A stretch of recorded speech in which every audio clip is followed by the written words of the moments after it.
Hello friends, लाउ आपण मानू केमती लगे जदि भल लगे ये रेसिपी आपण मानक पई। तो लाउ को प्रथमे चोपा चांची नबा, ताकू गोटा को भल भाबरे धोई नबा। धोई नेला परे छोट छोट करी काटी नबा। लाउ को जेमती छोट छोट करी काटी नबा सेही हिसाब रे गोटे आलू आमे नबा। आलू को भी सेमिति छोट छोट करी काटी नेथिबा। तो कड़ाई रे एठी लाउ आ आलू को पकेई गोटे टमाटो को छोट छोट करी काटी पकेई दबा। सेथिरे लूण आ हळदी पकेई ताकू भल भाबरे सिझिया पई छाडी दबा।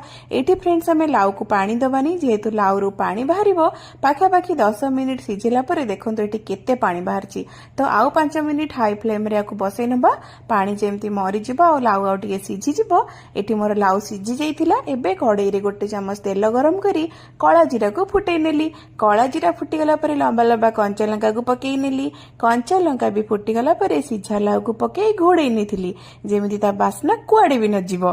तो लाउ एबे देखंतु मोर रेडी हो जाइछि लाउ संतुला। ट्राई